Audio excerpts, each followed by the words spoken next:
Pensamento 1. Nada pode dar a eles o direito de transformar os homens em bodes expiatórios. Nada pode tornar moral a destruição dos melhores.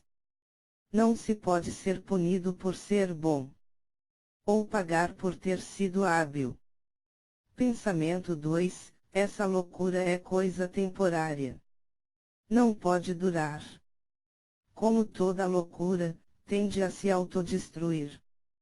Pensamento 3. Uma transação comercial na qual um sai lucrando e o outro sai perdendo é uma fraude.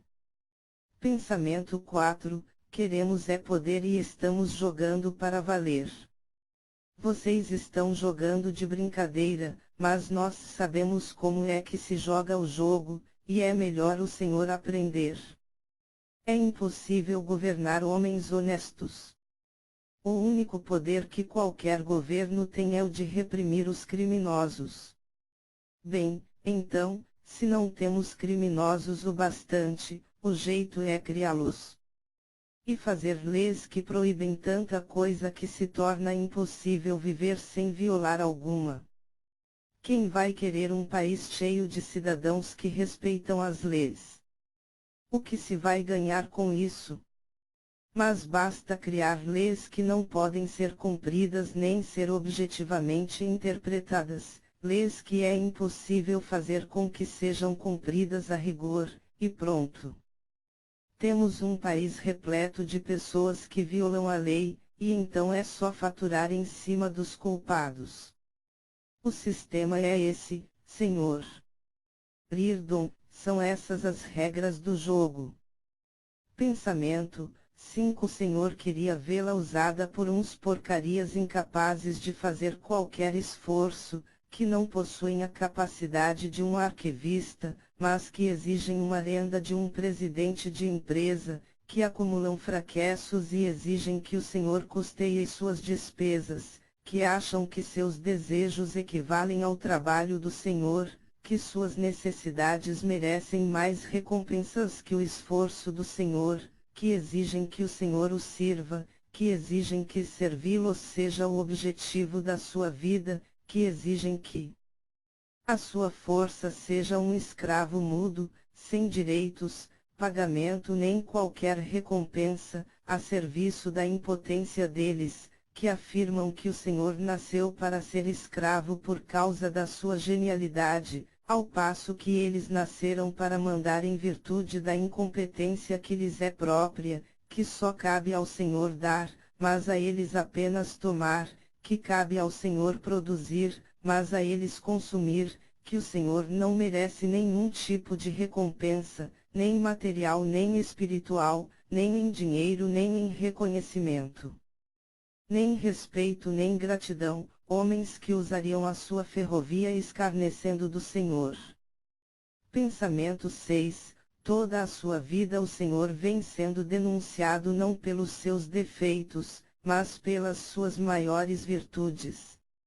Vem sendo odiado, não por seus erros, mas por suas realizações, escarnecido por todas aquelas qualidades de caráter das quais mais se orgulha.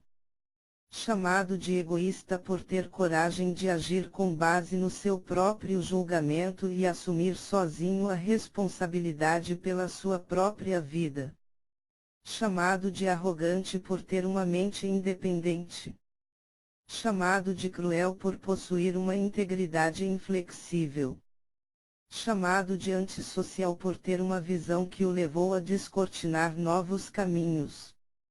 Chamado de implacável por ter força e autodisciplina para atingir seus objetivos.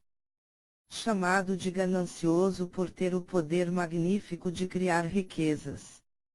O Senhor, que despendeu uma quantidade inconcebível de energia, foi chamado de parasita.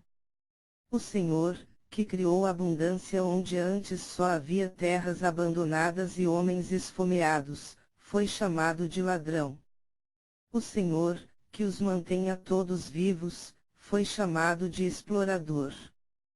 Pensamento 7. Havia também outro pensamento, a ideia de que antigamente seus funcionários sempre sabiam evitar tais desastres. Qualquer um deles teria detectado os sinais do acidente e impedido que ele acontecesse, mas poucos de seus colaboradores mais antigos lhe restavam, e agora era obrigado a contratar qualquer um. Em meio ao vapor ao seu redor, viu que foram os homens mais velhos que acorreram de todos os lados para combater o desastre e agora estavam enfileirados, recebendo os primeiros socorros da equipe médica. Ele se perguntou o que estaria acontecendo com os jovens do país. Pensamento 8.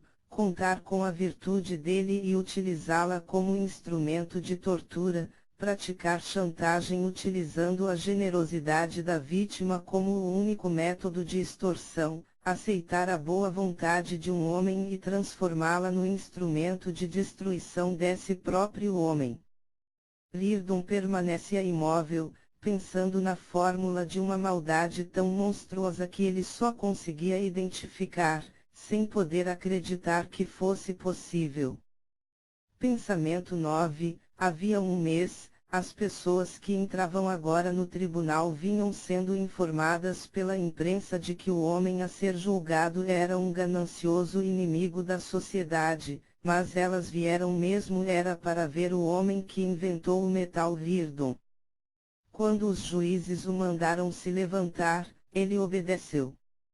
Não eram as cores olhos azul claros, cabelos louros, terno cinzento que lhe emprestavam um ar frio e implacável, mas o fato de que o traje tinha uma simplicidade cara, difícil de se encontrar naquela época, o fato de que aquele terno era adequado a um escritório sobriamente luxuoso de uma grande companhia, o fato de que toda a sua postura provinha de uma era civilizada e não combinava com o lugar em que ele se encontrava agora. Os jornais haviam dito à multidão que Reardon representava a perversidade da riqueza impiedosa. Pensamento 10. A multidão lembrava que, menos de 2 anos antes, os mesmos jornais berravam que a produção de metal Reardon devia ser proibida, porque com aquele produto, Reardon, por ganância, estava ameaçando as vidas de milhares de pessoas. Lembrava que o homem de terno cinza havia viajado na primeira locomotiva a correr sobre os primeiros trilhos feitos de seu próprio metal e que o mesmo homem agora estava sendo julgado pelo crime de ocultar do público uma venda de metal Reardon que ele, por pura ganância, colocara no mercado. Pensamento 11. Um dos juízes, agindo como promotor, leu as acusações. O acusado pode agora apresentar qualquer argumentação em sua própria defesa, anunciou ele. Encarando a mesa, com uma voz neutra e muito clara, Reardon replicou: não tenho defesa. O senhor? O juiz gaguejou. Ele não esperava que fosse tão fácil assim. O senhor apela para a misericórdia desta corte.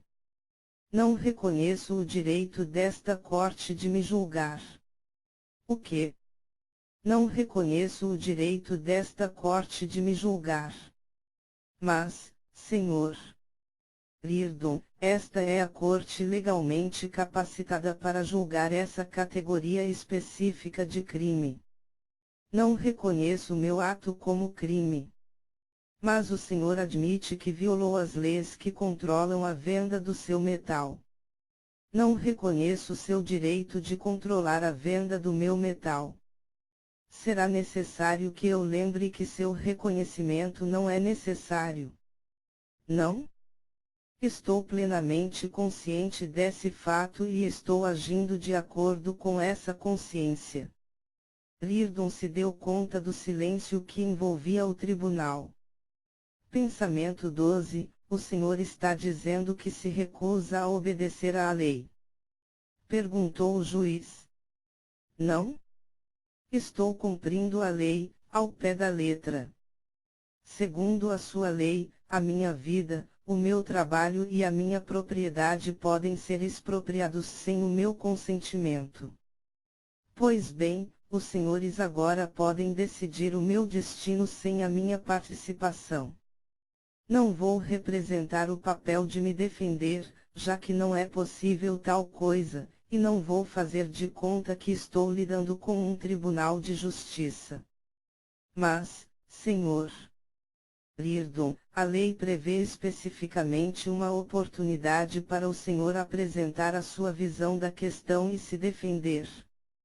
Um prisioneiro levado a julgamento só pode se defender se houver um princípio objetivo de justiça reconhecido por seus juízes, um princípio que afirme seus direitos, que eles não podem violar e que ele pode invocar.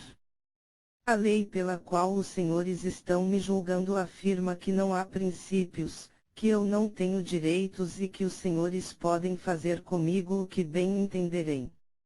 Muito bem. Pois façam. Pensamento 13, mais elevado dos princípios, o do bem público. Quem é o público? O que ele considera bem? Houve épocas em que os homens acreditavam que o bem era um conceito a ser definido em termos de um código de valores morais e que nenhum homem tinha o direito de obter seu próprio bem por meio da violação dos direitos dos outros. Atualmente acredita-se que meu próximo pode me sacrificar de qualquer modo que ele bem entender para atingir qualquer objetivo que considere bom para si, desde que ache que pode se apossar da minha propriedade simplesmente porque precisa dela. Bem, esse é o princípio em que qualquer ladrão acredita. Só há uma diferença: o ladrão não me pede que sancione seu ato. Destaque, amarelo, posição 10.833. Devemos concluir que, se o público julga necessário reduzir os seus lucros, o senhor não lhe reconhece o direito de fazê-lo. Mas claro que reconheço. O público pode reduzir meus lucros sempre que quiser. É só se recusar a adquirir meus produtos. Estamos falando de outros métodos. Qualquer outro método de reduzir lucros é uma forma de saque, e como tal o encaro. Pensamento 15. Não produzo para o benefício deles em detrimento de meus próprios interesses, e eles não o adquirem para meu benefício em detrimento de seus próprios interesses. Não sacrifico a eles meus interesses, nem eles sacrificam os deles por mim. Negociamos como iguais por consentimento mútuo e para benefício mútuo. E me orgulho de cada centavo que ganhei desse modo. Sou rico e me orgulho de cada centavo que já ganhei.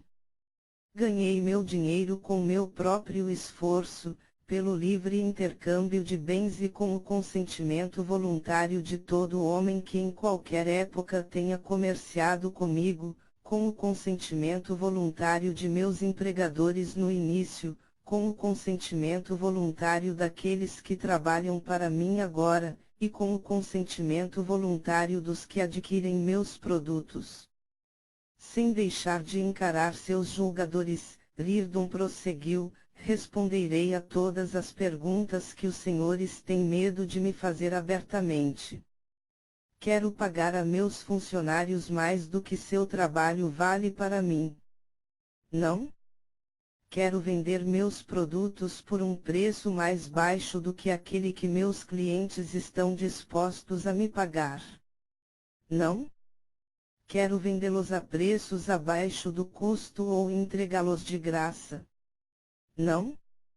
Se isso é mal, então façam o que quiserem comigo, de acordo com os padrões em que os senhores acreditam. Pensamento 16. Recuso-me a aceitar como crime minha própria existência e o fato de eu ter que trabalhar para meu sustento. Recuso-me a me sentir culpado porque trabalho melhor do que a maioria das pessoas, porque meu trabalho vale mais do que o de meus semelhantes e mais pessoas estão dispostas a me pagar. Recuso-me a pedir desculpa por ser mais capaz, não aceito pedir desculpa por ter tido sucesso, me recuso a pedir desculpas por ter dinheiro. Se isso é mal, aproveitem. Se é isso que o público considera prejudicial a seus interesses, então que me destrua. É esse o meu código de valores e não aceito outro. Pensamento 17. Eu poderia lhes dizer que já fiz mais em prol de meus semelhantes do que os senhores jamais serão capazes de fazer, mas não o direi, porque não busco o bem dos meus semelhantes como aprovação para meu direito de existir, nem reconheço o bem dos meus semelhantes como justificativa para eles se apropriarem de meus bens e destruírem minha vida. Não direi que o bem dos outros foi o objetivo de meu trabalho, meu objetivo era meu próprio bem, e desprezo o homem que abre mão de seu próprio bem. Eu poderia lhes dizer que os senhores não promovem o bem do público, que é impossível promover o bem de quem quer que seja por meio de sacrifícios humanos, que, quando se violam os direitos de um homem, violam-se os direitos de todos, e que um público constituído de seres desprovidos de direitos está fadado à destruição.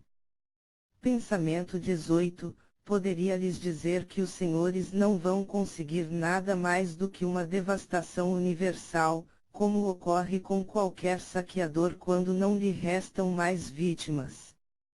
Poderia dizer, mas não digo. Não é a política específica que os senhores adotarão que eu questiono, e sim sua premissa moral. Se fosse possível os homens promoverem seus interesses transformando alguns semelhantes em bodes expiatórios, e se me pedissem que me imolasse pelo bem de criaturas que querem sobreviver com meu sangue, se me pedissem para servir os interesses da sociedade separadamente dos meus, acima dos meus, em detrimento dos meus, eu me recusaria, rejeitaria essa possibilidade como o mal mais abjeto de todos, lutaria contra ela com todas as minhas forças, lutaria contra toda a humanidade, mesmo que só me restasse 1 minuto de vida antes de ser assassinado, lutaria na absoluta convicção de que estaria lutando com a justiça ao meu lado, de que um ser humano tem o direito de existir. Que não haja mal-entendidos a meu respeito. Se atualmente meus semelhantes, que se autodenominam o público, acreditam que para seu bem é necessário haver vítimas, então eu digo, o público que se dane, não contem com minha colaboração. Pensamento 19. Sentia-se como se, após viajar durante anos através de terras devastadas, passando por grandes fábricas em ruínas, por puldaruças locomotivas despedaçadas, esperando encontrar um gigante, deparasse com um rato que fugisse arisco, ao ouvir os passos de um homem se aproximando. Se foi isso que nos derrotou, pensou Riordan, então a culpa é nossa. Pensamento 20. Permitiam que os lores fossem aquecidos durante 3 horas por dia. Não havia madeira para queimar, metal para fazer fogareiros, ferramentas para fazer obras nas casas. Em fornalhas improvisadas com tijolos e latas de óleo, os professores queimavam seus livros, e os plantadores de frutas queimavam suas árvores. As privações fortalecem o ânimo do povo, escreve a Bertrand Scarder, e forjam o aço da disciplina social. O sacrifício é o cimento que une os tijolos humanos, formando o grande edifício da sociedade. Lembra algo?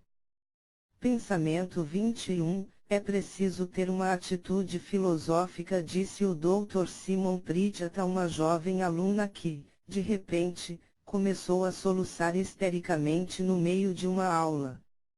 Ela acabava de voltar de uma expedição de voluntários que fora socorrer um acampamento de flagelados às margens do Lago Superior. Vira uma mãe segurando no colo um filho crescido que morrera de fome. Não há absolutos, prosseguiu o Dr. Pritchett. A realidade não passa de uma ilusão. Como é que essa mulher sabe que o filho está morto? Como é que ela pode saber que ele um dia existiu de fato? Pensamento 22. A rua principal de Marshville era uma fileira de vitrines escuras de estabelecimentos falidos. Todas as lojas de artigos de luxo haviam fechado, pensou Dagny, olhando para as placas. Depois estremeceu ao se dar conta do tipo de coisa que agora considerava luxo, coisas a que até os mais pobres antes tinham acesso: lavagem a seco, eletrodomésticos, posto de gasolina, drogaria. Na cidade só restavam os armazéns e os bares. Pensamento 2. Sempre foi assim neste mundo. Os pobres nunca vão ter uma chance enquanto os ricos não forem destruídos. Pensamento 23. Mas a culpa é mesmo deles, disse Lawson, agressivo, virando-se para o Dr. Ferris. Eles não têm espírito social. Recusam-se a reconhecer que a produção não é uma escolha pessoal, mas um dever público. Não têm direito de abrir falência, aconteça o que acontecer com eles. Eles têm que continuar produzindo. É uma obrigação social. O trabalho de um homem não é uma questão pessoal, mas social. Não existem questões pessoais, nem mesmo vida pessoal. É isso que temos que enfiar na cabeça de todo mundo. Pensamento 24. Bem, se vocês querem falar em coisas práticas, disse Fred Keenan, então ouçam o que eu digo: não podemos nos preocupar com os empresários numa hora dessas. Temos que pensar em empregos. Mais empregos para o povo. Nos meus sindicatos, cada homem que trabalha está sustentando 5 desempregados, sem contar seus parentes famintos. Pensamento 25. Decreto obrigando todas as empresas a aumentarem os funcionários, digamos, em 30%. Pensamento 26. Artigo 3º. Todas as patentes e os direitos autorais referentes a quaisquer dispositivos, invenções, fórmulas, processos e operações de toda e qualquer natureza serão entregues à nação como contribuição patriótica de emergência, por meio de certificados de doação assinados voluntariamente por todos os proprietários de patentes e direitos autorais. O Conselho de Unificação então licenciará a utilização de tais patentes e direitos autorais a todos os interessados, igualmente e sem discriminação, com o intuito de eliminar práticas monopolísticas, de pôr fim ao uso de produtos obsoletos e de tornar os melhores produtos disponíveis a toda a nação. Não serão mais utilizados marcas registradas, nomes comerciais nem títulos com direitos autorais reservados. Todos os produtos anteriormente patenteados receberão um nome novo e passarão a ser vendidos sob essa nova denominação, sendo tais nomes escolhidos pelo Conselho de Unificação. Todas as marcas registradas e os nomes comerciais privados são pelo presente abolidos. Artigo 4º. Nenhum novo dispositivo, invenção, produto ou mercadoria de qualquer natureza não existente no mercado no momento poderá ser produzido, inventado, fabricado ou vendido após a publicação deste decreto. Fica pelo presente desativado o Escritório de Registro de Patentes e Direitos Autorais. Artigo 5º.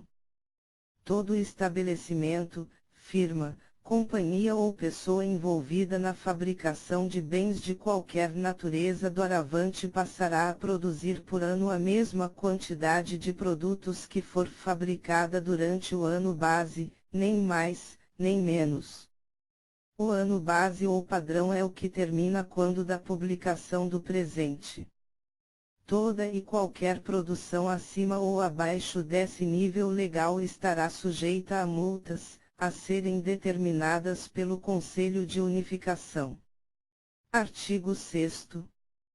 Todas as pessoas de todas as idades, sexos, classes e níveis de renda gastarão por ano na aquisição de produtos a mesma quantidade de dinheiro que gastaram no ano base, nem mais nem menos.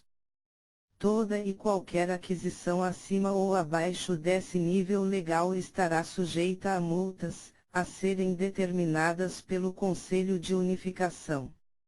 Artigo 7º. Todos os salários, preços, dividendos, lucros, taxas de juros e fontes de renda de qualquer natureza serão congelados em seus níveis atuais, ou seja, quando da publicação deste decreto. Artigo 8º. Todos os casos não especificamente tratados por este decreto serão apreciados pelo Conselho de Unificação, cujas decisões serão irrecorríveis. Pensamento 27. A genialidade é uma superstição, disse o Dr. Feres devagar, com uma ênfase estranha, como se estivesse consciente de que estava exprimindo aquilo que todos evitavam exprimir. Não existe intelecto. O cérebro humano é um produto social, um somatório de influências recebidas daqueles que o cercam. Ninguém inventa nada, apenas reflete o que está flutuando na atmosfera social. O gênio é um catador de lixo intelectual, um ganancioso coletor de ideias que pertencem a toda a sociedade, da qual ele as rouba. Todo pensamento é uma forma de roubo.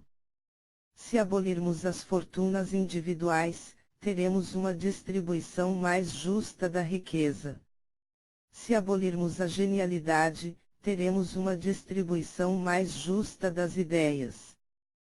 Pensamento 28. Seu sorriso desapareceu, e, com uma súbita expressão amarga de cansaço, acrescentou: só que não vou dizer que estou trabalhando pelo bem público, porque sei que não estou.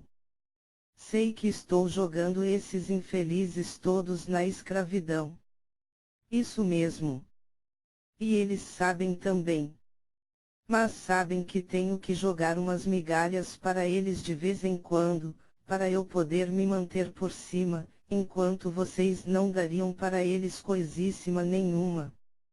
É por isso que, já que eles têm que viver debaixo do chicote, preferem que o chicote fique na minha mão, não na de vocês, com toda essa sua conversa mole de bem-estar do público. Vocês acham que, além dos outros frescos como vocês que fizeram faculdade, existe alguém, um retardado que seja, que acredite nessas suas histórias? Eu sou um vigarista, mas sei que sou e o meu pessoal sabe que sou, e eles sabem que vou fazer alguma coisa por eles. Não por bondade minha, não, só dou a eles o mínimo que sou obrigado a dar, mas pelo menos eles podem contar com isso. Pensamento 29. Assim a gente põe fim à competição, que leva ao desperdício, disse Taggart. Vai acabar essa briga para ver quem inventa mais coisas novas e desconhecidas. Não vamos ter que nos preocupar com novas invenções que perturbam o mercado. Não vamos ter que jogar dinheiro fora com experimentos inúteis só para fazer frente a competidores ambiciosos demais. Disse Boyle. Ninguém deve ter permissão de gastar dinheiro com coisas novas enquanto todo mundo não tiver o bastante das coisas velhas. Fechemos todas essas porcarias desses laboratórios, e quanto mais depressa, melhor. Concordou Malt. Fechemos todos eles. Todos. Até o Instituto Científico Nacional. Perguntou Knan. Ah, não? Respondeu Malt. Isso são outros 500. Esse é do governo. Além disso, é uma instituição não lucrativa. E ele sozinho bastará para dar conta do progresso da ciência. Pensamento 29. Na verdade, não temos poderes legais para nos apropriarmos das patentes. É claro que há dezenas de leis com cláusulas que podem ser interpretadas de modo a quase autorizar isso, mas a coisa fica no quase. Se algum magnata da indústria quisesse levar a questão à justiça, seria bem possível que ele conseguisse ganhar. E temos que manter uma aparência de legalidade, senão a população não aceita. Precisamente disse o Dr. Ferris. É extremamente importante que essas patentes nos sejam concedidas voluntariamente. Mesmo se tivéssemos uma lei que autorizasse a nacionalização pura e simples, seria muito melhor conseguir as patentes como doações. Queremos que as pessoas ainda tenham a ilusão de que continuam a ter direitos de propriedade. E a maioria delas vai colaborar. Vão assinar os certificados de doação. É só fazer bastante estardalhaço, dizer que é um dever patriótico e que todo mundo que se recusar a assinar é ganancioso, que a maioria assina. Mas... E parou. Eu sei, disse Malt, ficando visivelmente nervoso. Acho que vai haver um ou outro patife antiquado que vai se recusar a assinar, mas não vão ser importantes o bastante para criar muito caso, ninguém vai ficar sabendo, seus próprios amigos e conhecidos vão ficar contra eles, acusando-os de egoístas, e assim não vão nos dar muito problema. Vamos acabar tomando as patentes, mesmo, e esses caras não vão ter peito nem dinheiro para entrar com uma ação na justiça. O petróleo é nosso destaque, amarelo, posição 12.461. Quero dizer, disse o Dr. Ferris, que só se pode desarmar um homem por meio da culpa. Por intermédio daquilo que ele mesmo aceita como culpa. Se um homem já roubou um centavo, você pode lhe impor a punição que se dá a um assaltante de banco, que ele a aceitará. Ele será capaz de suportar qualquer infelicidade, achando que é merecida. Se não há bastante culpa no mundo, precisamos criá-la. Pensamento 30. Não era com o Dr. Ferris que Reardon estava falando. Ele estava vendo uma longa sucessão de homens que atravessava os séculos, que começava com Platão e cujo herdeiro e produto final era um professorzinho incompetente com cara de gigolô e alma de marginal. Pensamento 31. Se eu não soubesse que a minha vida depende de meu cérebro e de meu esforço, Reardon estava dizendo silenciosamente para a sucessão de homens que atravessava os séculos, se eu não houvesse transformado em meu mais elevado objetivo moral a tarefa de exercer todos os meus esforços e toda a minha capacidade mental para sustentar e ampliar minha existência, você não teria encontrado nada em mim para saquear, nada para sustentar sua própria existência. Não são os meus pecados que você está usando para me prejudicar, e sim minhas virtudes, as quais você mesmo reconhece como virtudes, já que sua própria vida depende delas, já que precisa delas, já que não tenta destruir minhas realizações, e sim se apropriar delas. Pensamento 32. Mas vocês precisam dos produtos da capacidade do homem e, ao mesmo tempo, declaram que a capacidade produtiva é um egoísmo nefasto e fazem do grau de produtividade do homem a medida de seu prejuízo. Nós vivíamos com base no que considerávamos bom e punhamos o que considerávamos mal. Vocês vivem com base no que declaram ser mal e punem aquilo que sabem ser bom. Pensamento 33. Pois eu aprovo, Senhor Reardon. Mas optei por uma missão especial. Estou correndo atrás de um homem que quero destruir. Ele já morreu há muitos séculos, mas, enquanto não conseguirmos apagar os últimos vestígios dele das mentes dos homens, não teremos um mundo digno para viver. Quem é esse homem? Robin Hood. Riordan lhe dirigiu um olhar vazio, de quem não entendeu. Ele era o homem que roubava dos ricos e dava aos pobres. Bem, eu sou o homem que rouba dos pobres e dá aos ricos, ou, mais exatamente, que rouba dos pobres ladrões e devolve aos ricos produtivos.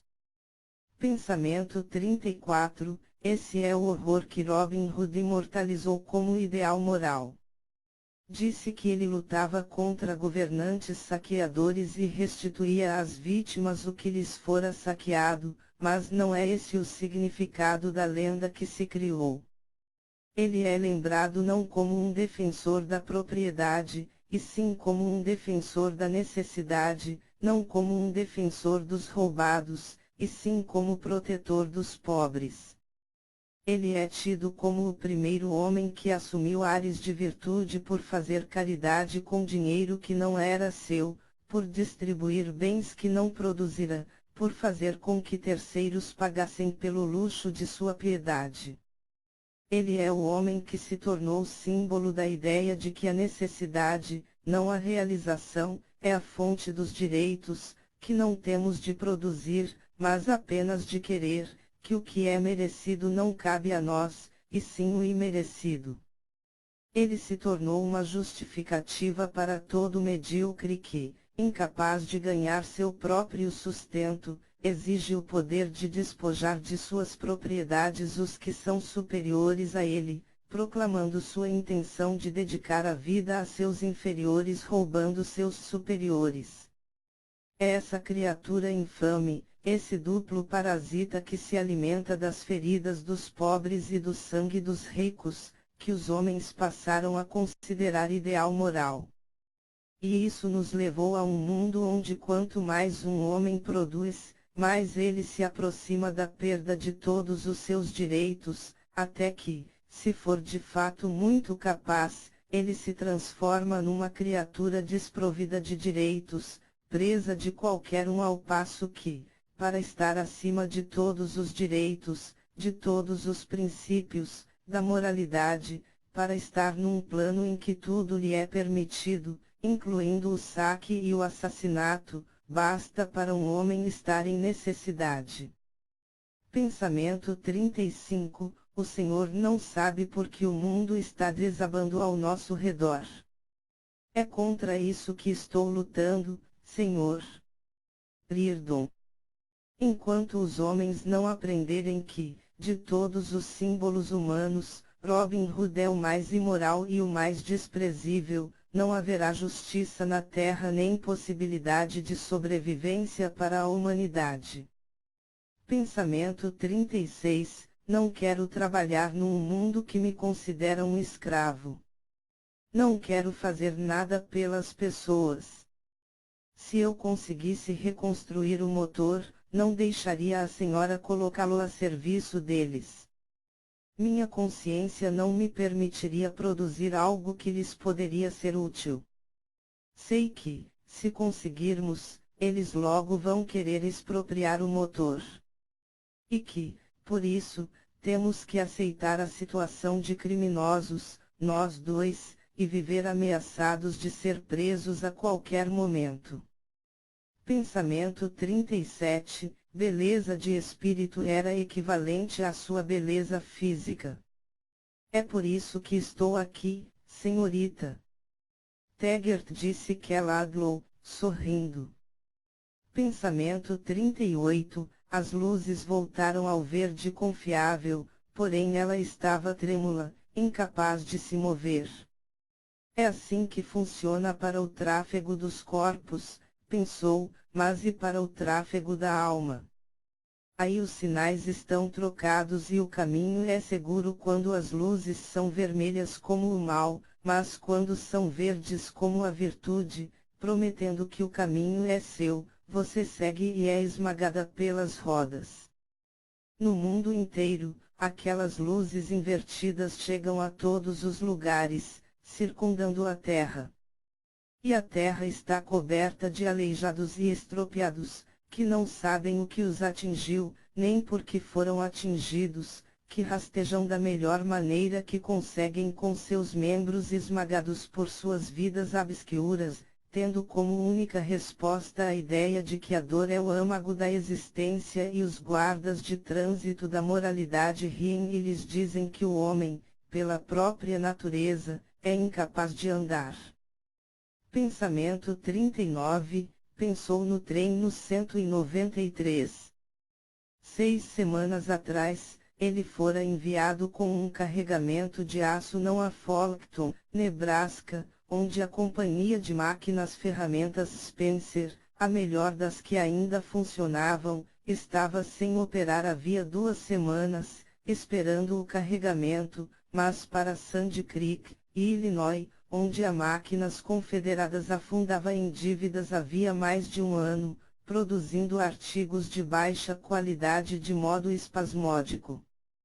O aço fora entregue a ela por um decreto que explicava que a Spencer era uma empresa rica, e portanto podia esperar, enquanto a Confederadas estava falida e era importante impedir que ela fechasse, tendo em vista que era a única fonte de empregos para a população de Sandy Creek.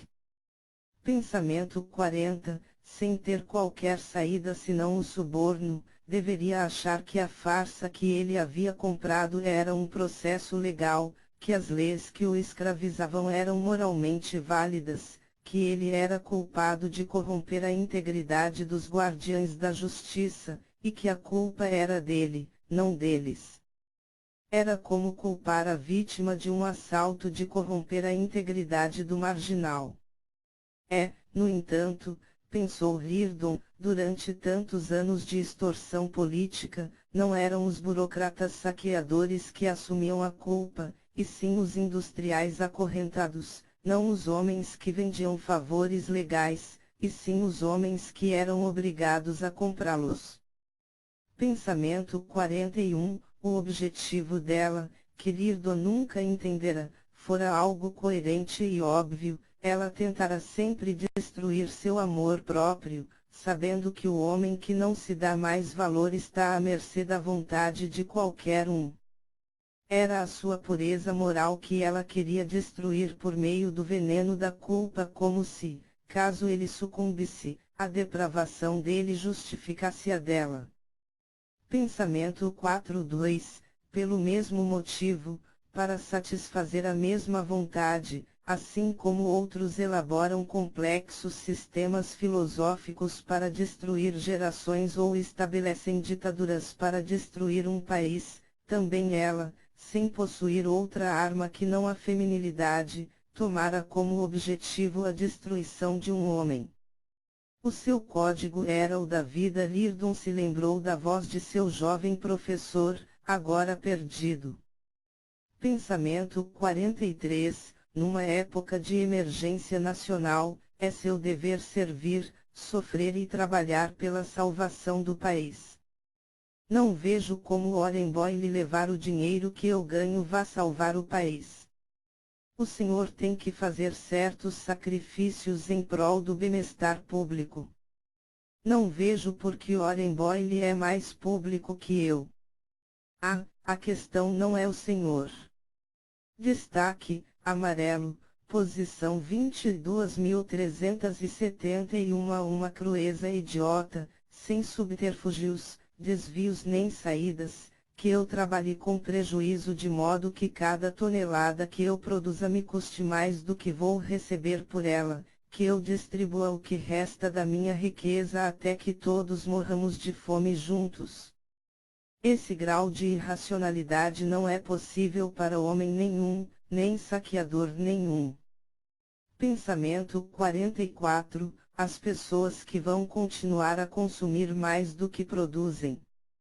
Pensamento 45, o desejo não se dirigia contra o brutamontes desconhecido que dera um tiro no rapaz, nem contra os burocratas saqueadores que o haviam contratado para cometer aquele crime. e sim contra os professores do rapaz que o haviam entregue, desarmado, a arma do brutamontes aos suaves e confortáveis assassinos das salas de aula das universidades, os quais, incapazes de responder a perguntas que buscavam a razão, tinham prazer em deformar as jovens mentes entregues a seus cuidados. Pensamento 46. Por todo o país, corriam boatos cochichados com um terror cético. No entanto, as pessoas continuavam a ler os jornais e a agir como se acreditassem no que liam, cada uma querendo mostrar que estava mais calada que a outra, cada uma fingindo que não sabia o que sabia, cada uma tentando acreditar que o que não era mencionado não existia. Pensamento 47. Vocês destruíram tudo aquilo que consideravam mal e atingiram tudo o que consideravam bom. Por que então lhes causa horror o mundo que os cerca? Este mundo não é produto de seus pecados, e sim produto e imagem de suas virtudes. É o seu ideal moral concretizado na íntegra, na sua total perfeição. Vocês lutaram por isso, sonharam com isso, desejaram isso, e eu sou o homem que satisfez esse seu desejo. Seu ideal tinha um inimigo implacável, que seu código moral tinha por objetivo destruir. Eu afastei esse inimigo. Eu o retirei da sua frente e do seu alcance. Retirei a fonte de todos os males que vocês sacrificavam, um por um. Pus fim à sua luta. Parei o seu motor. Privei seu mundo da mente humana. Pensamento 48. Estamos em greve contra o autossacrifício. Estamos em greve contra a doutrina de recompensas imerecidas e deveres não recompensados. Estamos em greve contra o dogma de que desejar a felicidade para si próprio é algo mau. Estamos em greve contra a doutrina de que a vida é culpa. Pensamento 49. Durante séculos de pragas e catástrofes, causadas pelo seu código moral, vocês vêm exclamando que seu código foi violado, que as pragas eram castigos por causa dessas violações, que o homem era fraco e egoísta demais para derramar todo o sangue que esse código exigia. Vocês amaldiçoavam o homem, condenavam a existência, abominavam esta terra, mas jamais ousaram questionar seu código. Suas vítimas assumiam a culpa e continuavam a trabalhar, recebendo suas maldições como recompensa pelo seu martírio, enquanto vocês continuavam a choramingar, dizendo que seu código era nobre, apenas a natureza humana não era boa o suficiente para praticá-lo. E ninguém levantou a voz para perguntar, bem, por quais padrões? Pensamento 50. Então o objetivo moral dos bons é se imolar em benefício dos maus. A resposta monstruosa de que vocês se esquivam é, não, os que recebem não são maus, desde que não mereçam o valor que lhes deram. Não é imoral para eles aceitar a dádiva, desde que eles sejam incapazes de produzi-la, incapazes de merecê-la, incapazes de lhes dar algo em troca. Não é imoral para eles encontrar prazer nela, desde que eles não a obtenham por direito.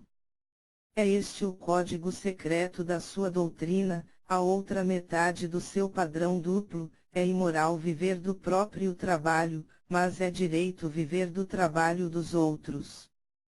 Pensamento 51. É imoral consumir o próprio produto, porém é direito consumir os produtos dos outros. É imoral fazer jus a uma coisa, mas é direito obter algo que não se mereceu. Os parasitas justificam moralmente a existência dos produtores, mas a existência dos parasitas é um fim em si. É mal lucrar com as próprias realizações, mas é bom lucrar com o sacrifício alheio. É mal criar a própria felicidade, mas é bom gozá-la quando o preço dela é o sangue dos outros. O seu código divide a humanidade em duas castas e lhes ordena que vivam segundo regras opostas, os que podem desejar qualquer coisa e os que não podem desejar nada, os escolhidos e os malditos, os carregadores e os carregados. Pensamento 52. Observem que ele não acha que é possível experimentar um medo sem causa. Quando pessoas desse tipo chegam ao poder, elas sabem muito bem como fabricar terror, dar bons motivos para que vocês sintam o medo por meio do qual elas pretendem controlar vocês. Mas, quando se trata de amor, a mais elevada das emoções, permitem que elas gritem histericamente, em tom de acusação, que vocês são delinquentes morais se são incapazes de sentir um amor sem causa. Pensamento 53. É essa a sua moralidade do sacrifício, e são estes os dois ideais que ela propõe: refazer a vida do seu corpo à imagem de um curral humano, e a vida do seu espírito à imagem de um depósito de lixo. Era esse o seu ideal, e vocês o atingiram. Por que se queixar agora da impotência do homem, da futilidade das aspirações humanas? Porque não conseguiram prosperar buscando a destruição. Porque não conseguiram encontrar felicidade cultuando a dor. Pensamento 54. Os mundos sem matéria e sem lucro por eles propostos são terras em que nos rios corre café com leite, brota vinho das pedras quando eles assim ordenam, caem pastéis do céu quando abrem a boca. Destaque: amarelo. Posição 23.587. A liberdade de dormir com uma prostituta sem que isso implique ser um marido infiel, por mais que se afirme amar a esposa no dia seguinte. É a liberdade de não se precisar ser uma entidade em vez de simplesmente um amontoado de pedaços aleatórios espalhados por um universo onde nada é nada, onde não há compromissos com nada, um universo de pesadelo infantil, em que as identidades se revezam constantemente, em que canalha e herói são papéis assumidos arbitrariamente. A liberdade de não ter que ser homem, de não ter que ser entidade, de não ter que ser. Pensamento 55. E eles se recusam a identificar os meios pelos quais adquiriram esses conhecimentos, a identificar o ato que estão realizando quando falam sobre. Pensamento 56. Eles proclamam que todo homem que nasce tem o direito de existir sem trabalhar, e, apesar das leis da realidade, tem o direito de receber sua subsistência mínima, comida, roupa, casa sem fazer nenhum esforço, porque tal lhe cabe por direito de nascença. Receber tais coisas de quem? Silêncio. Pensamento 57. Qualquer pessoa medíocre é capaz de publicar planos para controlar a produção da humanidade, quer concorde com suas estatísticas, quer discorde delas. O fato é que ninguém questiona o direito